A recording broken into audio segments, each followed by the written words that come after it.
started painting with watercolors about 4.5 years ago, and here are 5 things I wish I would have known when I started. A towel instead of a paper towel.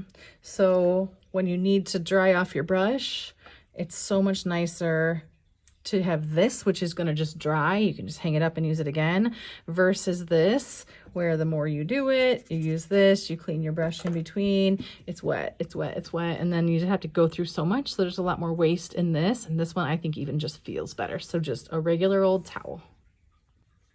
The next thing is that you can let your paints dry, and then you can come the next day with a wet brush and rehydrate your paints and keep working, which means if you're halfway through a painting and you need to go to bed, you can just leave it and you won't have to remix your colors in the morning. With acrylic paint, they would all dry up, but with watercolors, you can use them again.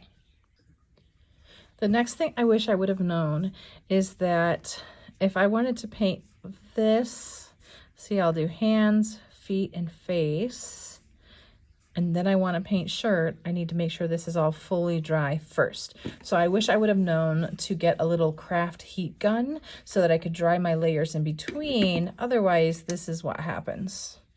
I paint like this. In any space where it's wet, your colors will bleed. So I wish I would have understood how to get control by drying them first, because this is really hard to deal with. The next thing I wish I would have known was that if I were to take time on my actual sketch first, no matter what I was doing, that I could stop and use my eraser. I could make sure I like where things are while I have this kneaded eraser, versus just going in with a paintbrush first. So for me, let's say I wanted to move it down like this, now I can move it. But if I didn't sketch first and I went in with my paintbrush, if you want to move something, it's kind of too bad for you. So you can work on placement even for beautiful florals like this with pencil first. Then I just kind of lighten up my pencil a little bit and paint this, versus just hoping that I'll have the best brush marks and I'll like my composition. So sketch first. This is just 5, but I can do more.